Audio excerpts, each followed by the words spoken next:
Revealing the Truth, the Revealing Prophecy edition, where we bring you the headlines from the week in review. Glad you could join us. Igniting a Nation Ministries is the sponsor of this program, and our new fall schedule is Wednesdays from 9 to 10 a.m. for Revealing Prophecy, and Thursdays from 9 to 10 a.m. for the teaching on the book of Revelation. You can find us on ignitingnation.com, where you can get a copy for yourself of all of our major teaching series and to visit our donate page. I want to begin with a number of stories for you that caught my attention over the past 7 days, up to and including yesterday afternoon. The first story: the food crisis of 2023 is going to be far worse than most people would dare to imagine. This from Prophecy Update. The author says, I am trying to sound the alarm about this as loudly as I can. The global food crisis just continues to intensify, and things are going to get really bad in 2023. Two-thirds of European fertilizer production has already been shut down. Currency problems are causing massive headaches for poor nations that need to import food. Global weather patterns continue to be completely crazy, and the bird flu is killing millions upon millions of chickens and turkeys all over the planet. On top of everything else, the war in Ukraine is going to restrict the flow of agricultural and fertilizer exports from that part of the world for a long time to come, because there is no end to the war in sight. In essence, we're facing a perfect storm for global food production, and that perfect storm is only going to get worse in the months ahead. Now, this is a part of the Matthew 24 statement made by Yeshua, who said there'll be wars and rumors of wars, famine. Famine. Now, we in the United States and the West are not particularly familiar with famine.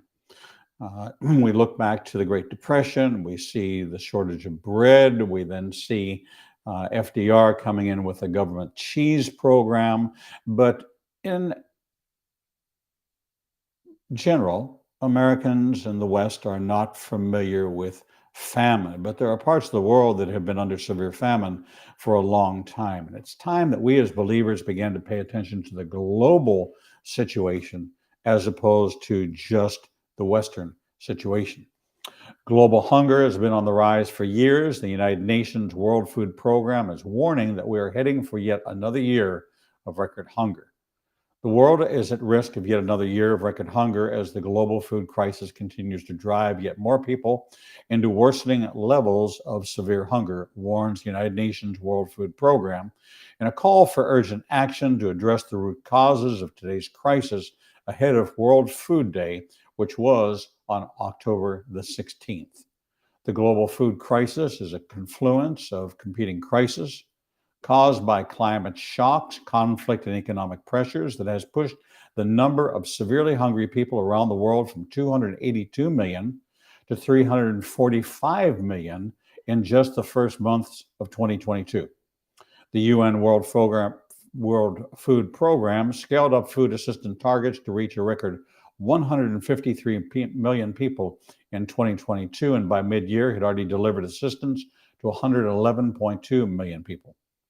But as this author has consistently warned, this is only just the beginning. Eventually, there will be billions of people that don't have enough to eat on a regular basis. In fact, he says in all his years, he's never seen hunger spread so rapidly. In fact, there are large numbers of people that are now facing starvation in the backyard of the United States. The United Nations is warning that hunger is one of Haiti's biggest slums. In one of Haiti's biggest slums is at catastrophic levels as gang violence and economic crisis push the country to a breaking point. Nearly 20,000 people in the capital's impoverished Cité Soleil area have dangerously little access to food and could face starvation, the UN says. Across Haiti, almost 5 million are struggling with malnutrition. Haiti is facing a humanitarian catastrophe, a top UN official said. But most people in the Western world won't care until they're going hungry themselves. Unfortunately, that day may be a lot closer than a lot of people ever imagine. Right now, a whopping two-thirds of all fertilizer production capacity in Europe has already been shut down because of the skyrocketing price of natural gas. Europe's fertilizer crunch is deepening, with more than two-thirds of production capacity halted by soaring gas costs, threatening farmers and consumers far beyond the region's borders. Russia's squeeze on gas shipments in the wake of Moscow's invasion of Ukraine is hurting industries across Europe. But fertilizer companies are being especially affected because gas is both a key feedstock and a source of power for the sector. There simply will not be enough fertilizer for European farmers in 2023. And there won't be enough fertilizer for everyone else that depends on fertilizer production from Europe. This is a really big deal because without fertilizer, we would only be able to feed approximately half the planet. Do you want to be volunteered to be among those that don't get enough food? That's a question. Are we willing to make the cuts in our own homes and give those funds to ministries who support the distribution of food in these countries that are so radically impacted? Meanwhile, the surging US dollar is causing immense headaches for food importers all over the world. In Ghana, importers are warning about shortages in the run-up to Christmas. Thousands of containers loaded with food recently piled up at ports in Pakistan, while private bakers in Egypt raised bread prices after some flour mills ran out of wheat because it was stranded at customs. Around the world, countries that rely on food imports are grappling with a destructive combination of high interest rates, a soaring dollar, and elevated commodity prices, eroding their power to pay for goods that are typically priced in the greenback. Dwindling foreign currency reserves in many cases has reduced access to dollars, and banks are slow in releasing payments. The value of the US dollar has been spiking because the Federal Reserve has been raising interest rates. When the value of the dollar goes up, poor countries have to pay a lot more for food in their own local currencies.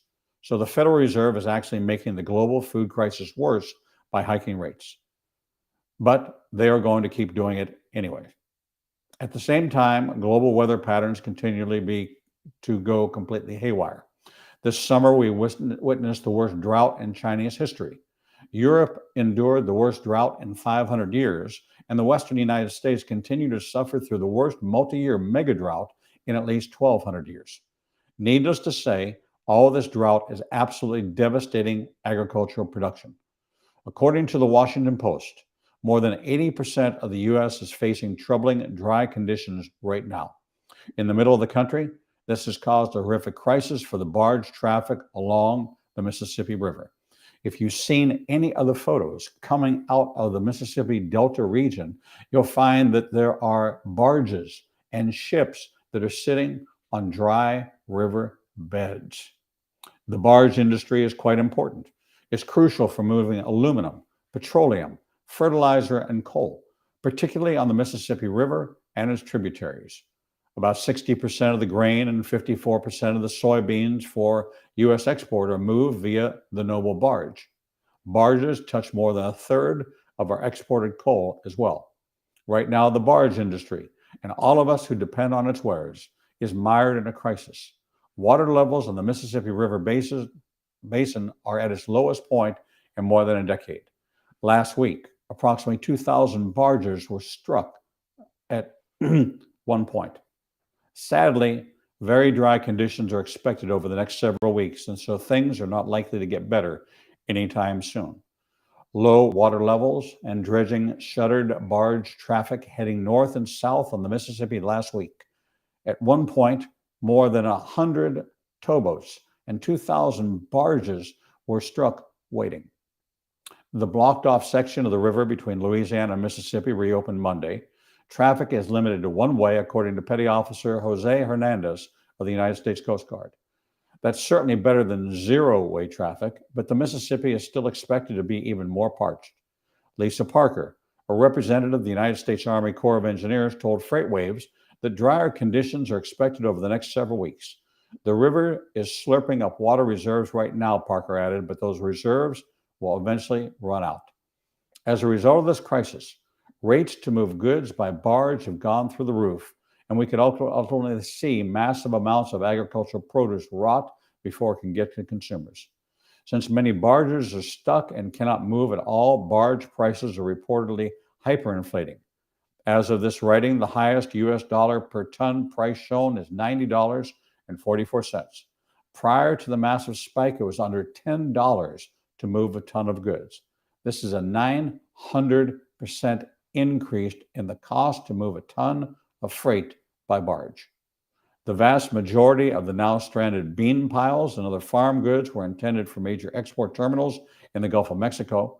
While at least some of them appear to be covered and ventilated, how long will they really last before spoiling? On another note, we continue to see crabs die off at a staggering rate. In fact, it's now being reported that the winter harvest of snow crab in Alaska has been suspended because the crab population has experienced a catastrophic decline. Alaska officials have canceled several crab harvests in a conservation effort that sent shockwaves through the crabbing industry in the region. Officials canceled the fall Bristol Bay red king crab harvest, and for the first time on record, are also holding off on the winter harvest of snow crab, according to multiple reports.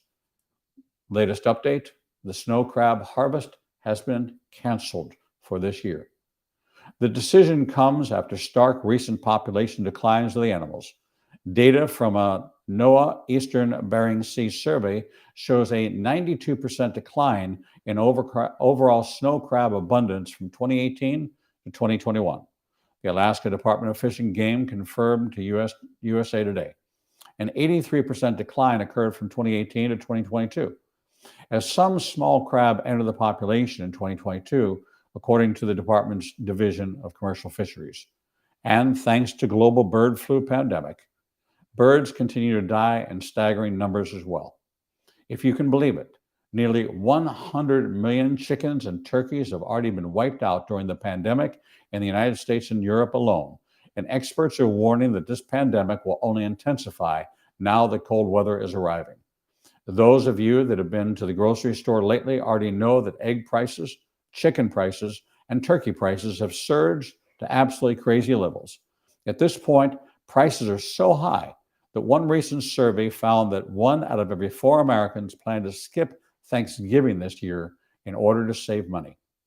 1 in 5 Americans are unsure if they'll be able to cover the cost of Thanksgiving this year, and 1 in 4 plan to skip it to save money, a recent personal capital survey found. The state of economic affairs in President Joe Biden's America is affecting Americans' holiday plans. According to this survey, 1/4 of Americans are planning to skip Thanksgiving this year to save money, and 1 in 5 doubted that they would have enough money to cover the cost of Thanksgiving this year. More specifically, 1/3 expect their 2022 Thanksgiving dinner to be smaller, and 45% overall said they're financially stressed by Thanksgiving. Yes, things are already that bad. But according to Joe Biden, everything is just fine. In fact, he says that our economy is strong as hell, quote, unquote. The comment came during a conversation with a reporter at Baskin-Robbins in Portland, Oregon, who asked the president if he had any worry about the strength of the US dollar amid rising inflation. With a chocolate chip ice cream cone in his hand, Biden answered, "I'm not concerned about the strength of the dollar. I'm concerned about the rest of the world. Our economy is strong as hell." You believe him, don't you? Our leaders would have us believe that all of the problems that we're facing right now are just temporary and that a golden new age of peace and prosperity is just around the corner. But if that is true, why are they so eager to have us eat bugs? A tremendous amount of time, energy, and resources is being put behind a campaign to promote insects as one of the solutions to the rapidly growing global food crisis. But I don't plan to eat bugs, and I'm sure that you don't either.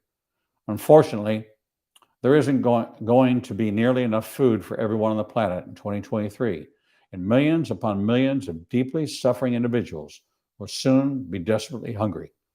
They can push bug eating all they want, but that isn't going to fix our problems. Right now, they have absolutely no solutions that will prevent large number of people from starving to death during the difficult years that are in front of us. This, my friends, is a global crisis, a crisis of biblical proportion as famine begins to rear its ugly head around the world. But we take heart that we who are in Messiah understand that this is not the end. This is the beginning of troubles, as Yeshua clearly told us. We must keep our eyes glued on the Bible, on the Word of God that tells us that these things will happen throughout the world. Prophecy is to prepare us, not to scare us. And so the decisions that you and I make today as believers as to how we spend, how we save, how we work, how we earn, how we support ministries around the world that are providing humanitarian aid. We have to remember, but for the grace of God, there go I. Our next story, one that's on the minds of those that in just 3 weeks will go to the polls.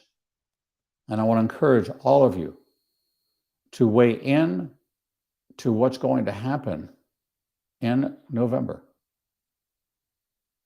This story, midterm elections will determine the nation's path. You hear it every 2 weeks like clockwork. This is the most important election of our lives. But is every election really so critical? Why does each subsequent election seem to be the most important? In a recent Decision interview, Tony Perkins, who has spent nearly 20 years in Washington as president of Family Research Council, explained why. With the nation becoming more polarized and divided, each election grows in its importance because we have found that we have two very opposite views of the direction America should be going, Perkins said. We've seen the contrast in the last 2 years, and the outcome of this election will determine if we continue on that path or if we're able to at least push the pause button and allow Americans to reassess this direction, such as transgender ideology being pushed on our children, and the federal government being focused on trying to get abortions to women in states that have embraced pro-life laws. There's a lot at stake in this midterm election. For months, election observers have said there's a fairly good chance that Americans will indeed push the pause button, but the outcome is not all that certain. With an evenly divided U.S. Senate and the Democratic Party holding a slim advantage in the House, polls have indicated that Republicans will likely regain a small majority in the House. The Senate looks like a closer call. Some say the Senate outlook leans toward a Republican advantage, while others show it leaning towards the Democrats. Whatever the result is, it seems clear that the nation is at a crossroads on key moral and biblical issues. In June, as President Biden signaled an executive order on advancing LGBTQI+ individuals, he remarked, "We're in a battle for the very soul of this nation." Tony Perkins agrees wholeheartedly. But I would go one step further, Perkins said, and say it's not only a battle for the soul of the nation, but it's a battle for the children of our nation, their souls, because these personally and societally destructive policies that are being pushed are locking children into a path that leads to destruction. Biden is using every agenda to push this transgender agenda on children. He's using every agency to push this transgender agenda on children. We see the preoccupation with abortion. We see that the House has passed multiple times, not just a codification of Roe v. Wade, but going beyond that to erasing every pro-life law that states have passed over the last 4 decades. That's before the Senate now. And by the midterm election, they will be pushing to try to codify another errant decision by the Supreme Court, the redefinition of marriage.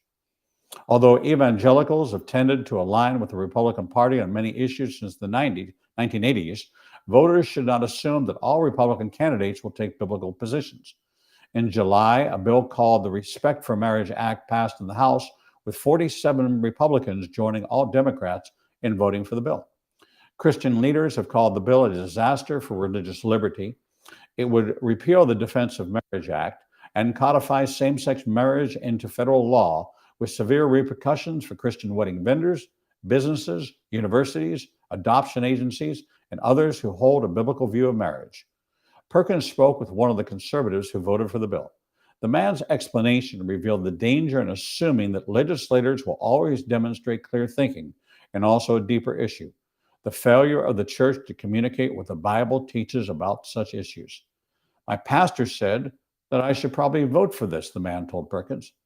When churches depart or refuse to teach biblical truth, the consequences can be far reaching. What the pulpit prioritizes, the people will pursue, Perkins said.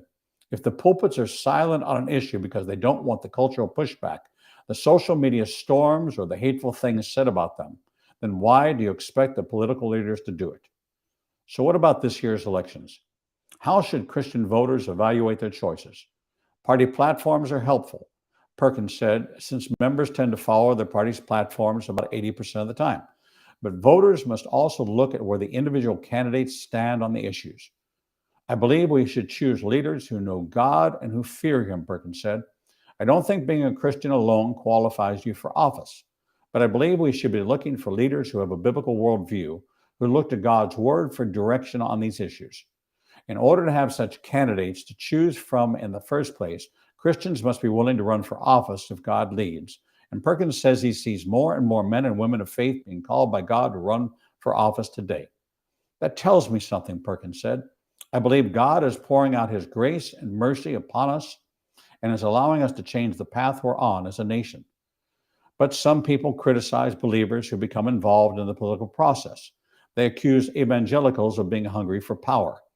It's a false premise, Perkins responded. Protecting unborn children and their mothers from the trauma of abortion, that's being power hungry? Working to advance policies that would strengthen the family so the children grow up with a mom and dad and have a greater chance of success, that's being power hungry? Bringing truth to the debate about the policies that govern our nation, that's not being power hungry. If I were hungry for power, I'd go do something else. I'd be one of those titans in the social media world. I would work in Silicon Valley, and I would exercise control over what people think and what they say. Just because we're a Christian and we come at this from the perspective of a biblical worldview does not invalidate our voice in the shaping of public policy. This was originally posted in the Washington Stand. Our next story from newantisemitism.com, offered by Olivier Melnick. Could the Psalm 83 war against the Jews be happening now?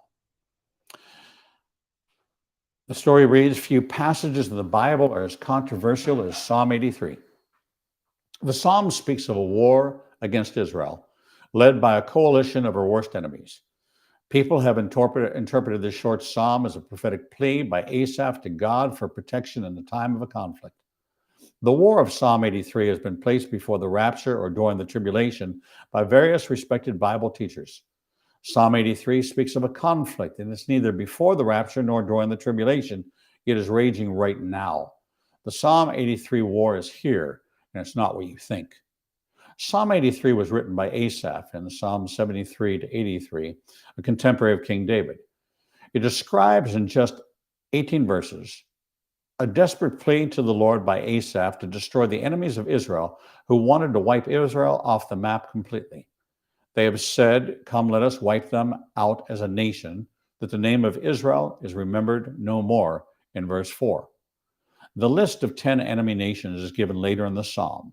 Still, Asaph tells God that they conspire against your treasured ones. These nations correspond to 10 modern nations that are peripheral neighbors surrounding the tiny sliver of land that Israel currently is. The modern nations are Jordan, made up of Edom, Moab, and Ammon; Saudi Arabia, the Ishmaelites; Egypt, the Hagarenes and Amalek; Lebanon, Gebal and Tyre; the Gaza Strip, Philistia; Iraq, Assyria; and Syria, also Assyria. When reviewing history, several of these countries or people groups have gone after Israel, some more than once and at different levels of intensity.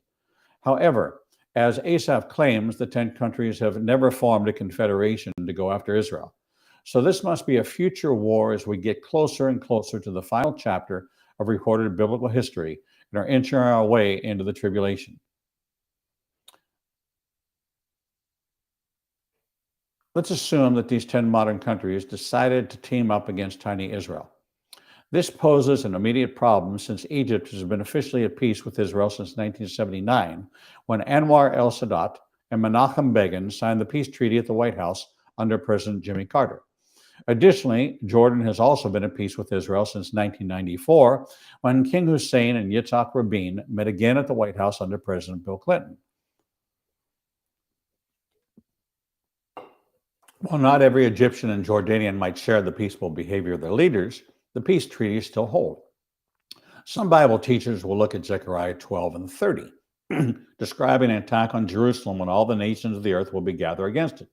This indicates in the end times, the entire world will turn its back on Israel, and we're seeing an increase in international hatred as we speak. The problem here is that Zechariah tells us that the whole world will go against Israel, not just a 10-nation confederacy. Sticking to the text and only looking at those 10 nations, it would seem that the best interpretation of that list would be that Asaph is crying out to the Lord, and the list of 10 enemies is a literary device to describe his despair. These people groups pretty much surrounded Israel geographically. It might have been the extent of Asaph's knowledge of the world around him. It is akin to someone going through a very difficult time, being hit from several different angles simultaneously, and saying, "The whole world is against me," as a euphemism to describe that everywhere they look, trouble is coming. Asaph possibly cried out to God about all the countries he knew that were conspiring to destroy Israel. This does not eliminate the real threats against Israel that are currently coming from some of these modern nations.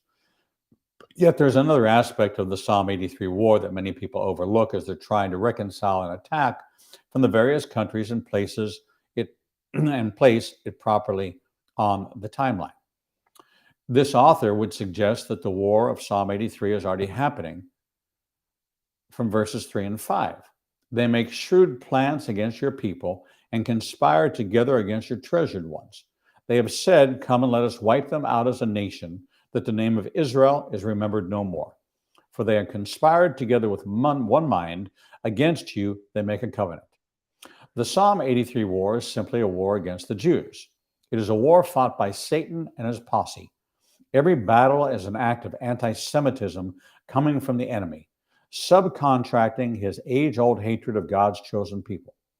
Asaph pleads with God to stop Israel's enemies, and he also understands that hatred for Israel equates to contempt for the God of Israel. But Asaph trusts God, who defeated anti-Semitism in the past, to defeat it again and again. The Psalm 83 war is going on right now, full speed ahead on a global scale. Jewish people are increasingly feeling in danger for their lives. The bottom line is that those who hate God want to hurt those he loves. It's often more successful to hurt someone's loved ones than that very person. In the case of God, it's a bit different because he is God, but he clearly calls the Jewish people the apple of my eye from Zechariah 2 and 8. The war against the Jews has been going on for centuries, led by Satan, who wants to prevent Israel from calling Yeshua back as the long-awaited Messiah. Zechariah 12 and 10. Satan has won many battles, but he will never win the war. The war against the Jews is a real war, but it's also a spiritual battle. All believers should be enlisted to fight that battle against the enemy of Israel. Pray, educate yourself and others about my people, and speak up whenever you can to expose the enemy's lies. We are on God's side, and it's well overdue for all believers to form a coalition of truth and conspire against Satan. I cover this point extensively in my new book, 315, The Genesis of All Prophecy. It's a long, deep historical view of the evolution of anti-Semitism within the church itself. I didn't write this history. I only chronicled this history. And I didn't write it to point out what's wrong or to cast aspersions and blame. This was sounding an alarm, a wake-up call, that there are people in the pews who believe that God's covenant with Israel has been broken because of the rejection of Messiah, and that the church today has unique and has taken the promises of Israel to itself and replaced Israel as the apple of God's eye. This may not be you, but if you look at the doctrines and the teachings of many denominations, it is that belief and is supported by the divestiture of their pension funds by supporting the boycott, divest, and sanction BDS movement. Their position in support of a two-state solution, the dividing of God's land, when God says never again will it be divided, is antithetical to the Bible. Ask yourself where you stand and join together in a coalition to fight against this coalition of anti-Semitism. Our next story by Michael Snyder. His website, endtheamericandream.com. God's side. This is the next stage of cancel culture. The story reads, we are rapidly sliding down a very dangerous, slippery slope. If we keep destroying lives simply because we don't like what those individuals are saying, eventually we will end up with a society where most people are afraid to say anything meaningful at all. Such societies already exist in the world today, and they are nightmares. If you want to see a perfect example of what I'm talking about, just take a trip over to North Korea. Everyone over there is scared to death of being shipped off to a concentration camp for doing or saying the wrong thing. Unfortunately, if we ultimately decide to stay on the path that we're currently on, there's a chance that we could eventually end up like North Korea. Freedom of speech is a fundamental pillar of the grand bargain that we have all made with one another that's enshrined in the U.S. Constitution. I am not supposed to try to shut you up, and you are not supposed to try to shut me up. The only way that our current system will work is if everyone is allowed to speak freely. If even one segment of the population is muzzled, then our elections are no longer free or fair, and those with certain views are inevitably pushed to the fringes of society. Sadly, in recent years, we've seen an unprecedented effort to cancel those that say things that the politically correct elite do not like. The first stage of this movement primarily manifested on the internet. Those that dared to express dissenting opinions to the dominant narratives of the day were penalized and or banned by large social media platforms. But that was never going to be enough for the politically correct elite. So now they're trying to use the legal system to destroy the lives of their enemies. Perhaps the most prominent example of this is Donald Trump. In the past, ex-presidents were always left alone no matter what they did. In fact, an ex-president could literally fly on Jeffrey Epstein's private jet more than 24 times without ever being investigated by law enforcement authorities. But now the politically correct elite are going after Trump with a vengeance. On Thursday, the House committee investigating the events of January 6th made headlines all over the nation when Trump was hit with a surprise subpoena.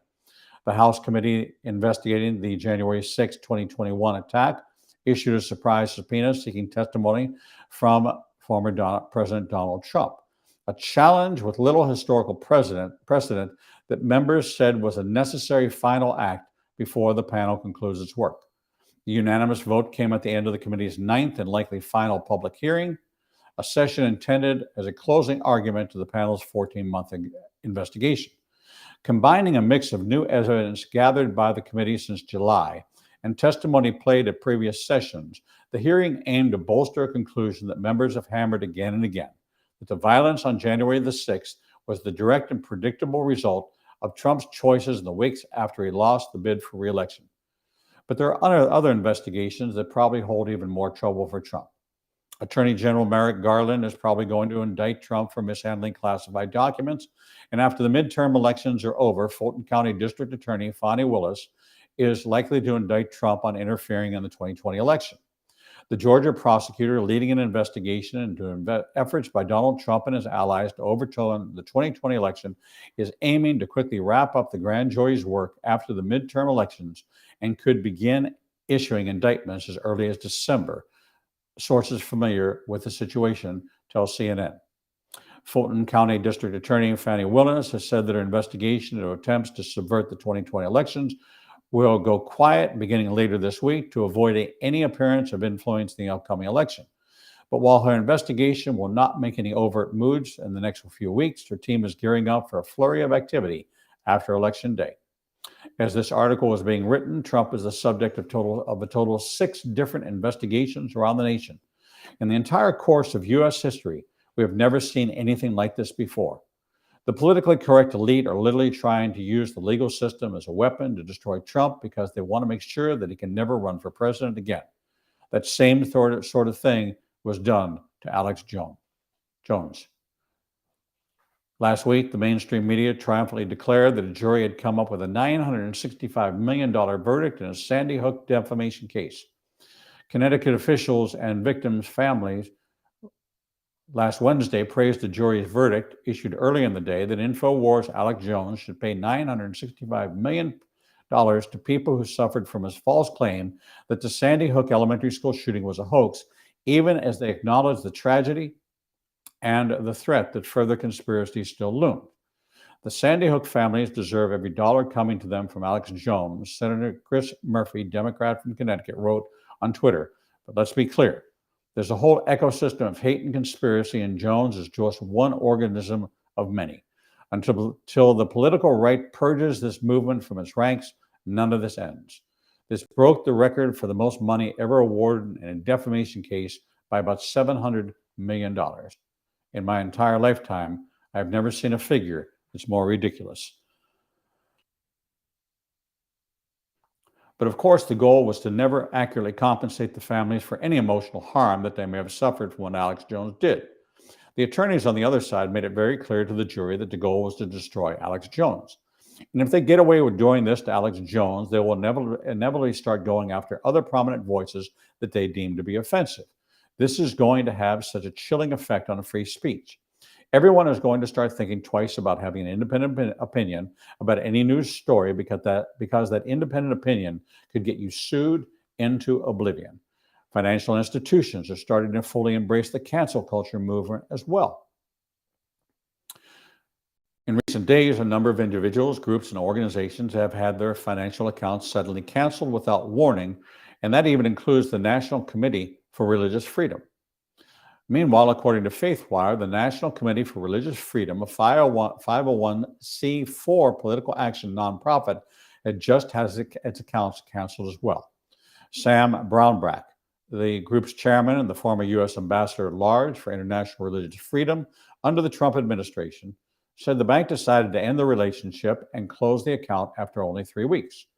We were surprised at being canceled by Chase, Brownback wrote in an op-ed published in the Washington Examiner.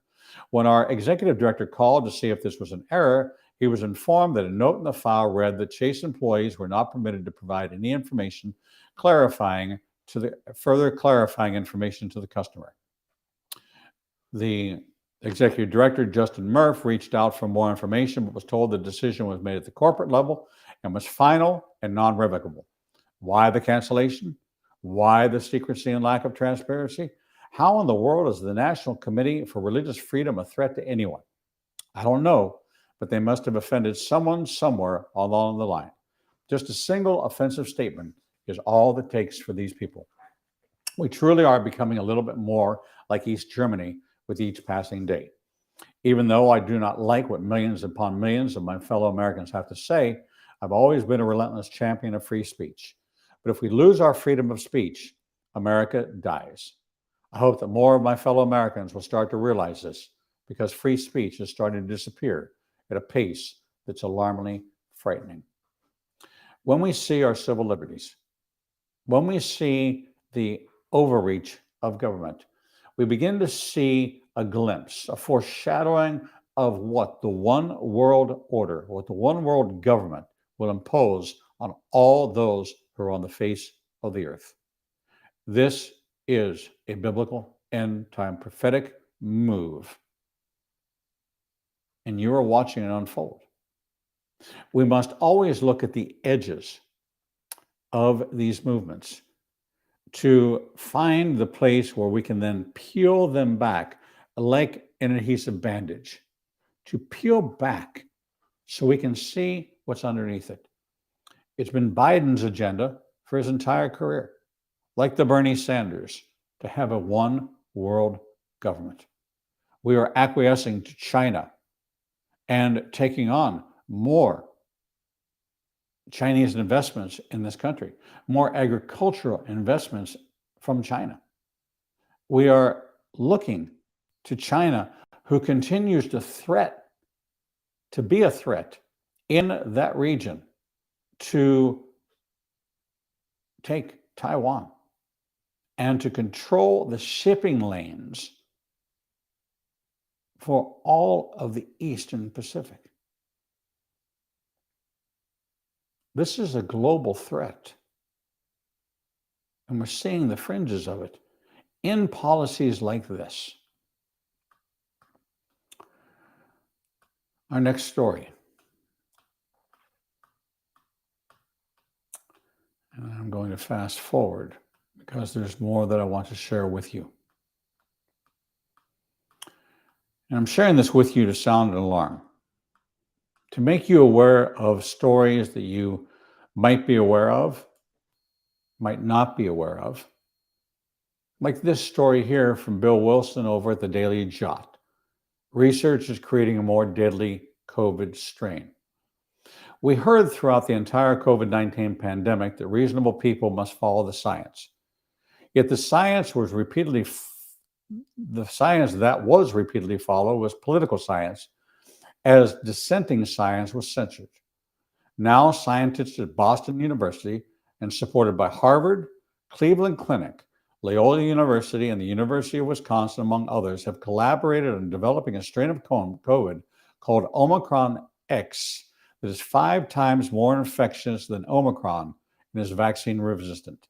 In fact, the human-developed Omicron XS, as in Sam, had an 80 to 100% kill rate in mice used for experiments. This raises ethical questions about why do we need to invent more deadly diseases and risk their escape into mass society. In 2015, I wrote the book The Codist about the weaponization of DNA. And the United States had participated in that time in a non-DNA weaponization proliferation agreement with 40 other nations signed by then Secretary of State Hillary Clinton. The weaponization of DNA and the weaponization of viruses being used to kill out population groups who have a specific DNA component is real. If you haven't read The Codist, it is as prophetically significant today, maybe even more so than it was in 2015 when it was published. The scientists noted in the research paper how fast Omicron spreads and the number of variants involved, exhibiting a remarkable escape from infection and vaccine-induced human immunity. The less pathogenic variants develop or mutate from changes in the S protein, causing the scientists to study the S protein with the idea that it's at the heart of Omicron's pathogenic and antigenic behavior. The report states, to test the role of the S protein in Omicron phenotype, we generated a chimeric recombinant virus containing the S gen of Omicron in the backbone of an ancestral SARS-CoV-S isolate. To produce this chimeric virus, we employed a modified form that yielded high concentrated virus stocks. In other words, a gain of function, a weaponization of Omicron. Their gain of function virus, Omicron S, spread much faster than the original Omicron at a rate of 80% infected cells in 24 hours, compared with Omicron at 48%. Omicron S produced over 5 times more infectious particles than Omicron, with Omicron S factors titters 7-fold higher than Omicron. As if this wasn't enough, the scientists reported, we next expanded our studies to lung epithelial cells, which are a major viral replication site in patients with severe COVID-19. They also leveraged the situation to compare the animal survival after viral infection. The report said this Omicron S produced mortality rates of 100%. In contrast, all animals infected with the less virulent Omicron strain survived. The 38-page report concluded with thanking various scientists for providing virus cells and other contributors. In reading this study, one may be compelled to ask, what in hell, quote unquote. We just went through a pandemic that killed millions because of an experiment of a deadly virus getting to the public. Now we see scientists making an even more deadly strain and proudly writing about it. Forgive it my ignorance on this clandestine industry of science, but common sense and morals would inform us that what these researchers did should be illegal. How do we trust them and their ethics? It reminds me of King Achish's response to David acting crazy in 1 Samuel 21 and 15. Am I in need of madman that you have brought this man to rave in my presence? Must this man come into my house? Are we in such need of pestilence that we pay scientists to bring them to our houses? Oh, by the way, Dr. Fauci's National Institute of Health helped fund them as well. Our next story, Russia, Iran, and Turkey forming a biblical alliance by Brit Gillette. Vladimir Putin will meet with Iranian and Turkish leaders in Tehran this week. The trip will mark only a second trip outside of Russia since the Ukraine war began.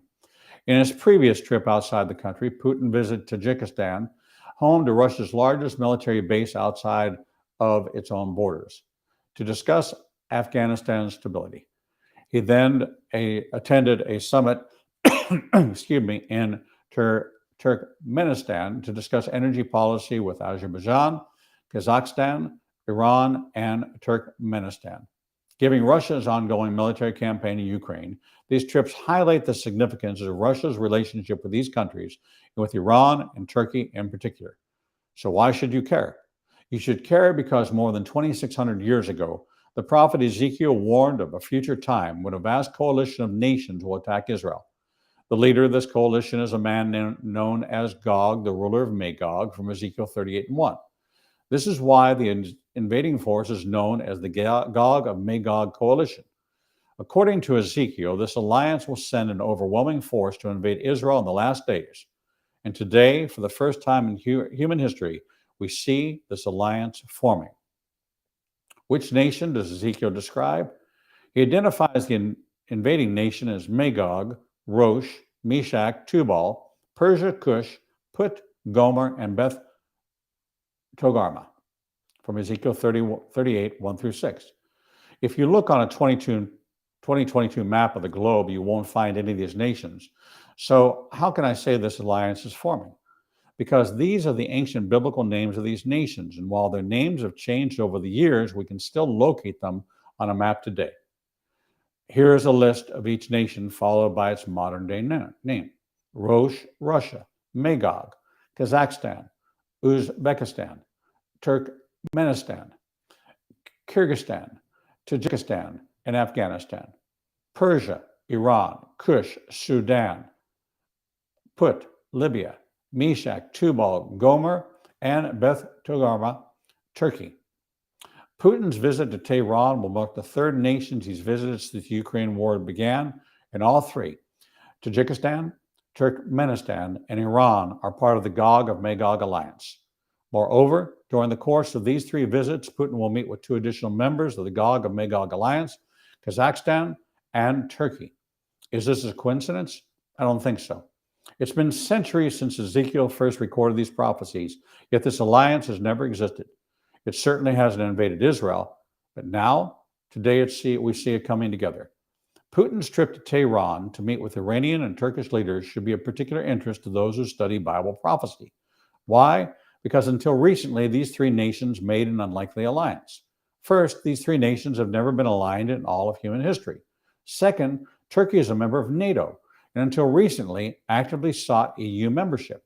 Third, for most of recorded history, Russia and Iran had a turbulent relationship with little cooperation. In fact, until the death of Ayatollah Khomeini, who deemed Islam incompatible with the atheism of the Soviet Union, the modern nation of Iran had little to do with Russia. But in recent years, Russia's ties with both nations have strengthened. Following the death of Ayatollah Khomeini and the end of the Iran-Iraq War in 1989, Russia, then a part of the Soviet Union, started selling arms to Iran. In 1995, the Russian Ministry for Atomic Energy signed an agreement with Iran to furnish the Bushehr nuclear power plant. The civil war in Syria was another area of cooperation between the two countries. Russia and Iran share a common interest when it comes to keeping Syrian President Bashar Assad in power. Russia has a vested interest in retaining access to the Syrian naval base in Tartus and stopping the spread of ISIS. As a longtime ally of Assad, Iran also has military forces in Syria. In addition, Iran is the primary sponsor of Hezbollah, a radical terrorist organization. Hezbollah has openly operated in Syria under Assad. It's clear Russia and Iran have strengthened their diplomatic, economic, and military ties. But what about Turkey? Of all the members of the Gog of Magog coalition, Turkey is the most interesting. Why? Because it seems more an even more unlikely ally of Russia in an invasion of Israel.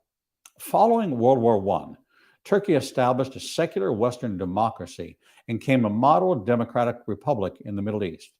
In 1949, Turkey became the first Muslim-majority nation to recognize Israel. In 1952, it joined NATO. For the latter part of the 20th century, Turkey was a strong ally of Israel, the U.S., and other Western nations. As the 21st century dawned, Turkey explored membership in the EU. This would have further solidified the nation's Western ties. Instead, an event took place that reshaped the future of Turkey. In 2003, Turkey elected Recep Tayyip Erdogan prime minister.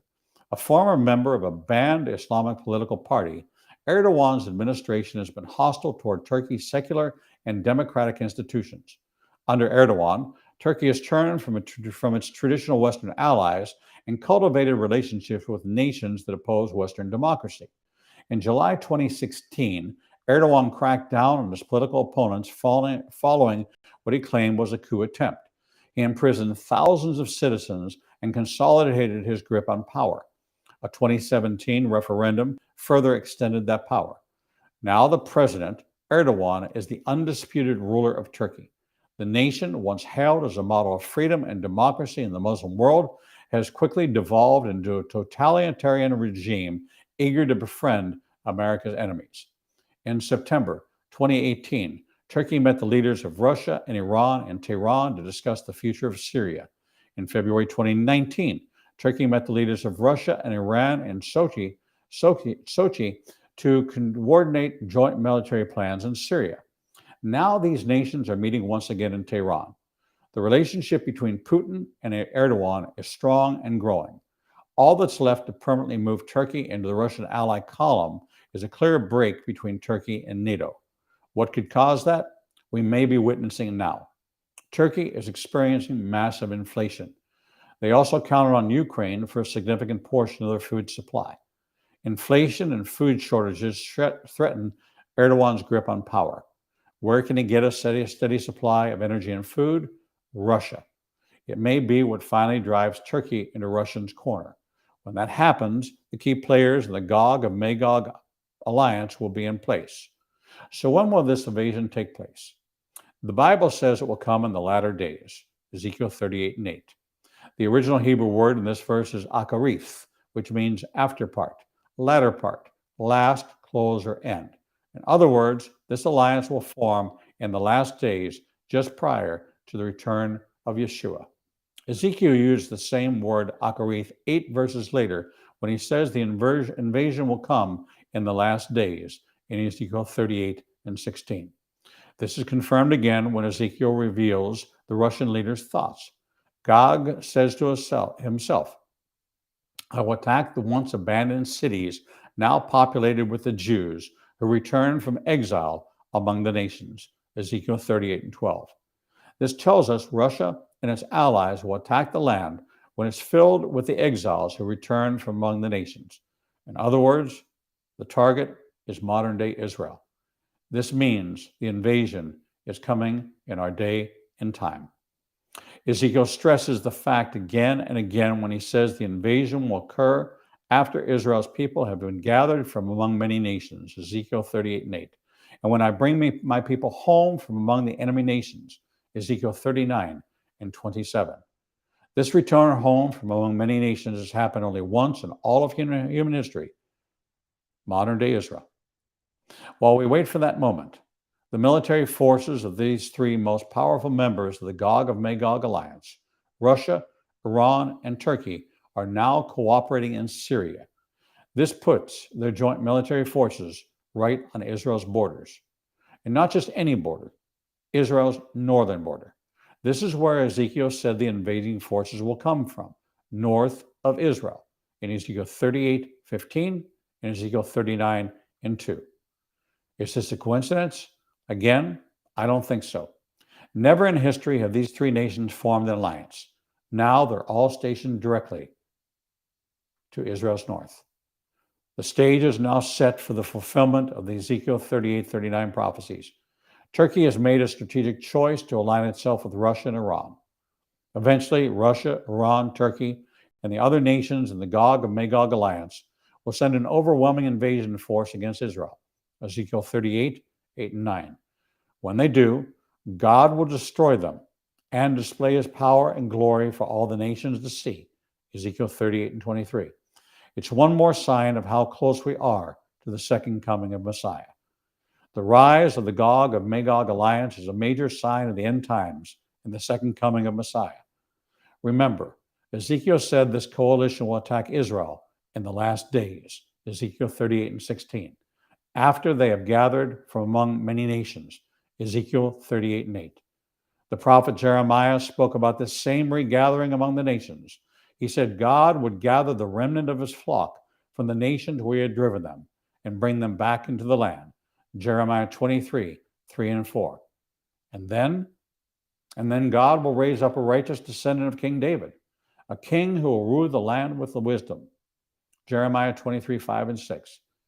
This righteous king is the long-awaited Messiah.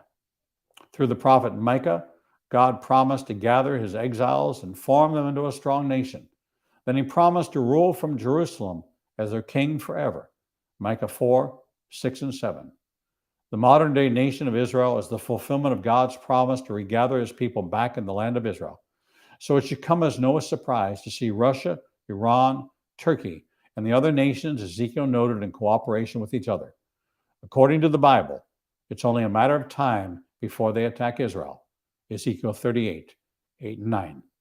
And after that, it's only a matter of time before Yeshua returns to establish his everlasting kingdom. Revelation 22:20. Take note, Yeshua, Messiah, is coming soon. And that, my friends, brings us to the end of today's Revealing Prophecy edition. In Numbers chapter 6 and verse 22, the Lord said to Moses, "Tell Aaron and his sons, this is how you're to bless the children of Israel." He goes on to say, "In this way I will put my name on them and I will bless them." Please bow your heads to receive the Aaronic benediction. Yivarecha Adonai v'yasmerecha, Ya'er Adonai panavalecha v'kunecha, Yasar Adonai panavalecha v'yasimlecha shalom. The Lord bless you and keep you. The Lord make his face to shine upon you and be gracious unto you. The Lord lift up his countenance to you and give you his peace. In the name of the Prince of Peace, Jesus our Messiah. Amen and amen. Join us right back here tomorrow morning, Thursday morning at 9 o'clock, as we continue with Revealing Prophecy in the Revelation study. We've now completed the first 10 chapters of the book of Revelation. We'll now continue with our study as we press on to the end, and we will go in a deep dive all the way through to take you into a deeper understanding of this prophetic book. Until we see you back here tomorrow, we bid you shalom.